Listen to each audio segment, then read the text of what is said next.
Yo, what is going on, Headliner Nation? Week 15, start and sit analysis for the tight end position. There are no more buys to worry about. So hopefully you're full strength at the tight end position. We've had some guys that have been a little disappointing. We've had some guys that have been wildly inconsistent. And we've had some guys kind of come out of nowhere that we are trying to rely on right now. So as we head into the fantasy playoffs, who will you be starting every single week? And in today's video, we're going to try and figure out the tight ends we absolutely need to have in our lineups. The tight ends that are going to be the riskiest if you need to put them in there. And maybe there's a couple of guys under the radar that we should be keeping an eye on. And Thursday Night Football is going to bring, in my opinion, the best tight end in all of football right now, George Kittle. But first off, Colby Parkinson is a hard no for me. Tough matchup, and he hasn't had a game with more than 2 targets since week 5. But George Kittle up against the LA Rams, who allow the 10th most fantasy points per game to the tight end position, could be in for another huge week. He only has one game this season where he didn't finish as a top 12 tight end. And last week, without a touchdown, he was the number 1 overall tight end. I expect another big day from him in week 15. The Cleveland Browns are currently allowing the 8th most fantasy points per game to opposing tight ends. And this week, Travis Kelce and Noah Gray could actually both be fantasy viable. They have had very similar numbers and production over the last few weeks. In fact, you could argue that Noah Gray has actually had more upside than Travis Kelce as of recent, and Travis Kelce has had a little bit of a safer floor. For me, Travis Kelce is still a guy that we're going to have to start in this type of matchup. But if you're out there looking for help, taking a shot at Noah Gray, it may not be the worst decision that you make this week. Kansas City has allowed the most receiving yards to tight end this season and the 4th most fantasy points per game. Not only that, but David Njoku is on fire. Back-to-back performances as the tight end 7, and he has 30 targets over the last 2 weeks. Cincinnati and Tennessee really doesn't have anybody at the tight end position that we should target this week. Mike Gesicki's had okay usage, but it's a rough matchup. Chigiooko has had horrible usage, even though it's a decent matchup.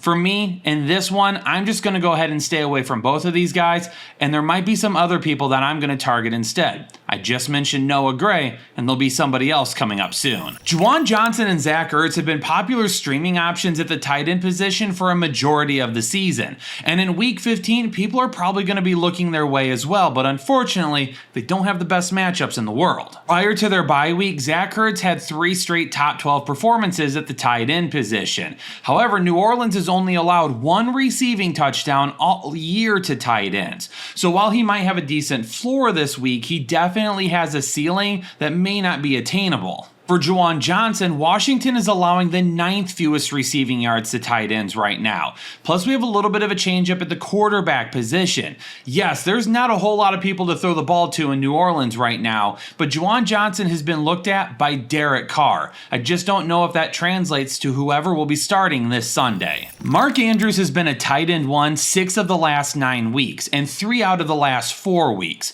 So he has absolutely been making up for lost time after being just an absolute bombshell at the beginning of the season that was blowing up lineups left and right. But the Giants are allowing the 3rd fewest fantasy points per game to the tight end position. And for me in this matchup, you almost have to bank on Mark Andrews getting a touchdown to even make it into the back half of the tight end 1 conversation.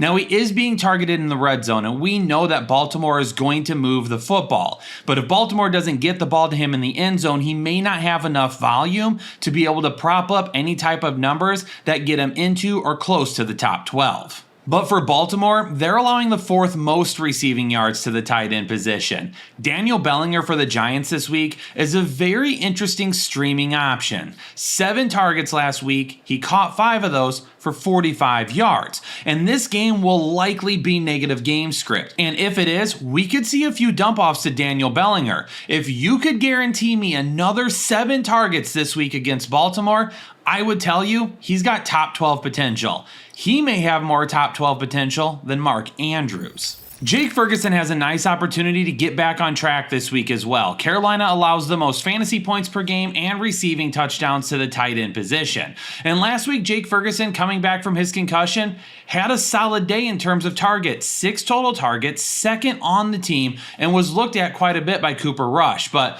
Cooper Rush, unfortunately, just didn't do a very good job of getting the ball to anybody last week that wasn't named CeeDee Lamb. He does bring some risk because we haven't seen it from him in quite a while, but this is the matchup and he's clearly getting the looks. Tommy Tremble scored a touchdown last week, but that was 1 catch on 2 targets. So really, if you're trying to roll with him once again, you're hoping in an okay matchup where there are a few touchdowns allowed that he does something very similar again. But I'll chase some other guys this week that might have more volume. Definitely not feeling Tyler Conklin. He did have 5 targets last week, but Davante Adams and Garrett Wilson are the center point of this offense right now. And if Breece Hall comes back this week, he'll obviously still see some targets as well. If you're thinking about Evan Ingram, though, I don't know if he's the guy either. The New York Jets are allowing the 7th fewest fantasy points per game to the tight end position. And sometimes you can overlook that when you're getting enough volume. And Evan Ingram is averaging 7.5 targets per game with Mac Jones. For tight ends, that's not bad. But in those games in which he's averaging 7.5 targets, he's the tight end 15, 22, 23, and 18. Even with 7.5 targets a game, he can't crack the top 12. And that's a big issue. Imagine watching your fantasy lineup and Jonnu Smith having a 0 for 4 quarters, only to have 3 catches for 44 yards and a touchdown in overtime. So what'd he get you, like 11.5 or 12 fantasy points in a couple of minutes? Y'all were probably ecstatic and jumping up and down when you saw that happen. Houston is allowing the 3rd fewest receiving yards to tight ends right now, but they are tied for the 5th most touchdowns allowed to tight ends. So this week, Jonnu Smith may be a little touchdown dependent, and this may not be the best matchup for him, but with as good as he's been playing, if you have him, you're probably starting him anyway. Prior to the bye, Dalton Schultz had a really solid fantasy day. Caught 5 of his 7 targets for 61 receiving yards and a touchdown. And now coming out of the bye in what will be a really tough matchup for the wide receivers, I would love to see CJ Stroud looking towards Dalton Schultz a little bit more. I think the opportunity is there and the targets will also be there this week. Hopefully Schultz can just do a little bit more with them. When it comes to Indianapolis and Denver, you really cannot find 2 offenses that care less about their tight ends than the Colts and the Broncos. Every once in a while, Anthony Richardson will look towards his tight end, but they've got 3 of them that they rotate. Even in some great matchups this season, Adam Troutman has done absolutely nothing. Let's just skip this matchup. The Lions defense is currently allowing the fewest receiving yards to tight ends and the fewest fantasy points per game to tight ends. They've only allowed 2 touchdowns all season. Now, Tucker Kraft grabbed one of those touchdowns last week and had a solid day against these Lions. But this is a little bit of a different scenario for Buffalo. Right now, we don't even know if Dalton Kincaid is going to be ready to go. If he is, he's going to be a medium risk for me. But Dawson Knox, even if there's no Dalton Kincaid, is going to be a high risk. If for some reason we get to the end of the week and we know Dalton Kincaid is still limited but is going to play, then he's also going to be high risk. Now, Buffalo's defense also doing a solid job allowing the 4th fewest fantasy points per game to the tight end position. But Sam Laporta starting to come on here at the end of the season, and I love to see that. He's got back-to-back top 12 weeks, and he's had at least 6 targets in each of his last 4 games. If he can keep averaging 6 targets a game, he should be right on the cusp of being a tight end 1, and then a touchdown would take it over the top if he can find the end zone. Back-to-back top 5 weeks. Back-to-back weeks with a touchdown. 3 top 12 performances in his last 5 weeks.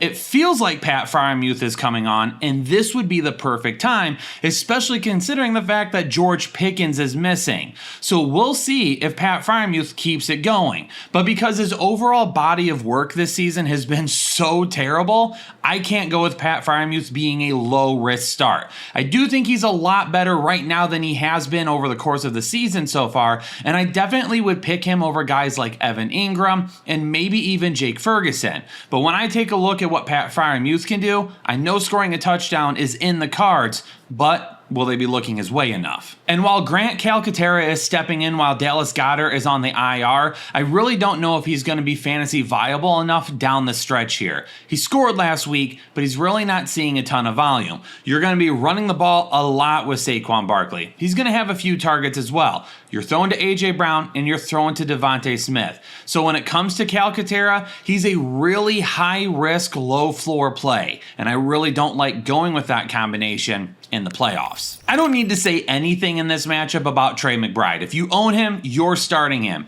If you own him and Brock Bowers, you're probably starting both of those guys with one in the flex. If you own both of those guys and George Kittle, you're trying to start all three of them if you have to flex. Listen, those are like the three guys right now. George Kittle, Brock Bowers, and Trey McBride. They're the elite tight ends in the league, and if you have them, you're playing them. But for Hunter Henry, there may be some of you that need to stream a tight end this week, and he has led the team in targets each of the last 2 games.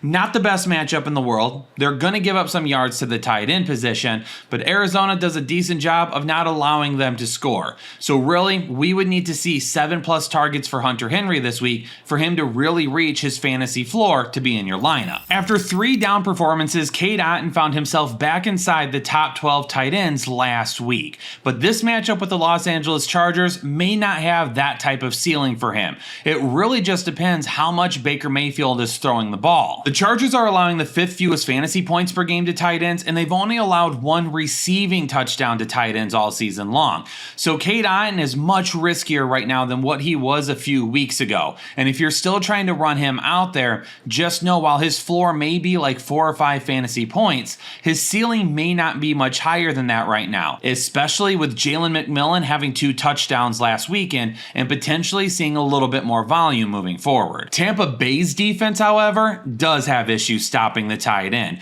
Right now, they're allowing the 2nd most receiving yards and 6th most fantasy points per game to the tight end position. And this is normally where I would pop up and say, Will Dissly is going to be my Manscaped must-start player of the week at the tight end position, but there's no Will Dissly. And I don't want to be silly enough to list a guy named Stone Smart as the tight end start of the week. So he's going to be my Manscaped must-watch tight end of the week. Because if you're looking for someone to stream this week, maybe you lost Will Dissly, Stone Smart to me could end up being one of the smarter plays. You see what I did there, that we make. And last week after Will Dissly left, he caught all 3 of his targets for 54 yards. And there's a chance that Ladd McConkey could be limited or not play again this week. If that happens, Justin Herbert's going to have to throw the ball to somebody. Also, speaking of Justin Herbert, he's banged up as well. And if he's really not able to move that well in the pocket, they're going to be getting the ball out quick. And Stone Smart could be a big part of that. And if you're still looking to finish up your holiday shopping, then you should definitely be looking at manscaped.com. They have so many great tools that you can share with the people around you at Christmas time that they make great stocking stuffers, or you can throw them under the tree. And if you head on over to manscaped.com and use code word headliners20, you're going to get 20% off your entire order and free shipping. So make sure that you utilize Manscaped to finish up your holiday shopping now. Okay, a couple of pieces of good news for Tucker Kraft this week. Number 1, Seattle's defense currently allowing the 10th most receiving yards to tight ends. Good news number 1. Good news number 2 is that he's averaging over 13 yards per reception during his last 3 games. Big plays are there as well. Also good.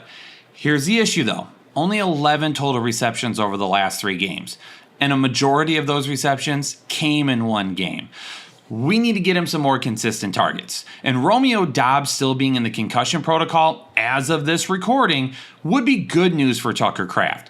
But if Romeo Doubs comes back this week, that could end up being an issue. So right now, Tucker Kraft is going to stay medium risk for me, and we will reevaluate as the week goes on. And Green Bay is allowing the 6th most receiving yards to tight ends. However, I don't know if I trust Noah Fant this week. AJ Barner is still getting some looks right now and is still out there on the field. We know JSN is going to get a ton of looks. DK Metcalf is going to be prioritized as well in terms of targets. So even though this is a good matchup for Noah Fant, I'm just not feeling a whole lot of safety this week. If you're looking for a high upside play and you need to start somebody, then yeah, maybe Noah Fant is a guy that you take a look at. But if you need safety, I'm probably going another route. I hope that there's nobody out there that's seriously considering Cole Kmet as a starter. The dude hasn't had a fantasy viable performance since week 6, and he's coming off a game with 0 targets. Now, Chicago is allowing the 5th most receiving yards to tight ends, and a portion of that came just a couple of weeks ago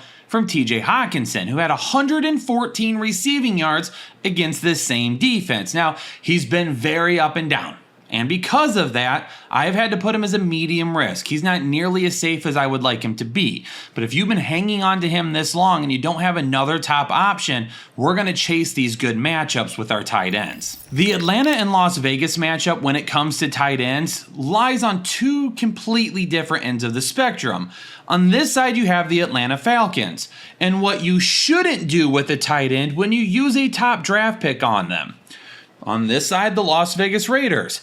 Exactly what you should do when you use a top pick on a tight end. I mean, Las Vegas allows the third most fantasy points per game, third most receiving yards, and third most receiving touchdowns to opposing tight ends. But Kyle Pitts hasn't been a top 12 tight end since week 8, and he only has 2 receptions over his last 3 games. So even though this is a great matchup, how could I realistically put anything for Kyle Pitts other than high risk? With Brock Bowers over his last 6 games, he's been a top 12 tight end 3 times. He's been a top 24 tight end 3 times. And while we would like him to stay in that top 12 range more than half of his games, that's going to happen with the tight end position, especially with a young guy like Bowers that has gone through umpteen different starting quarterbacks, it feels like. Desmond Ridder hopefully is looking his way quite a bit this week. He should be a big part of the game plan and a pretty solid matchup. There you go, Headliner Nation. Hopefully you got a ton of information from this tight end video, and hopefully you found some guys that you can rely on this week if you're just struggling at the tight end position overall. For now though, ladies and gentlemen, I'm gonna get out of here. Peace out, stay safe, stay healthy, and I'll catch you all in the next episode of the Fantasy Headliners.